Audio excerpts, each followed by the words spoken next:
Tomorrow night, 48 Hours explores a tangled mystery in Texas. When a young mother disappeared, TV's Dr. Phil traveled to meet her child's father, who made an emotional plea for her return. But correspondent Tracy Smith shows us how the case became more than a search for a missing woman.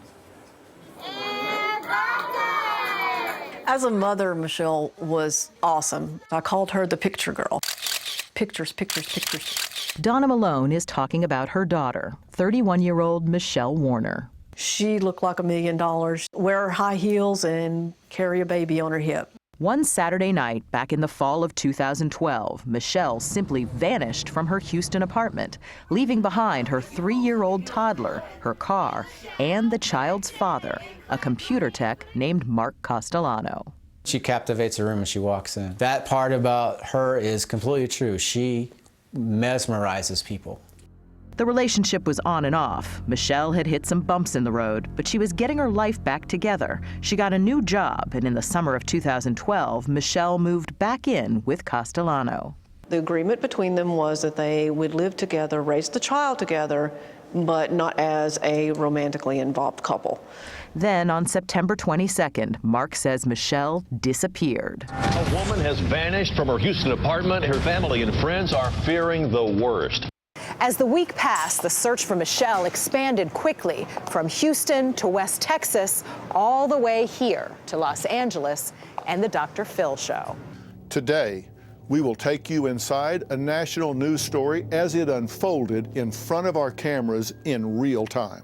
I got on an airplane, flew to Odessa, and sat down with him. There was a woman missing, and like everybody else, we wanted to help find her. She has to be alive. I'm sorry, she does. She has to be out there. From the beginning, Dr. Phil McGraw felt there was something suspicious about Mark Castellano. You know, my dad used to say, for every rat you see, there's 50 you don't. When he tells you that lie, there's 50 more. The case would go high-tech, a search through the desert using FaceTime on an iPhone. So will you explain to me how you use the iPhone and FaceTime? They tried to follow it like a treasure map. Like that kind of thing, right? Correct. Friends describe her as bubbly. Those same people describe you as psychotic. Well, they don't like me too much. Michelle's family was convinced Mark knew more than he was saying. Mark's story did not make any sense. It was the worst week of my life. Michelle was just gone.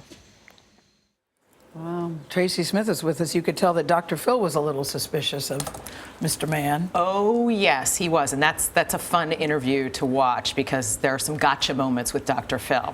And then what happens when the police begin interrogating this man? Well, that's where it gets really fascinating because Dr. Phil's is interesting, but these detectives, these Houston homicide detectives, actually teach a course in the art of the interview.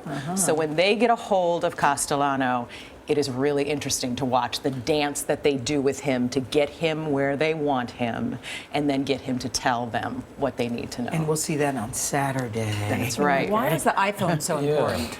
There's clues out in the Texas oil fields that they couldn't go see themselves because they're in Houston, that was 500 miles away. So they used the iPhone to have local police find what they needed to find in the oil fields. It's amazing how technology can help in these So things. where's the case stand now, Tracy?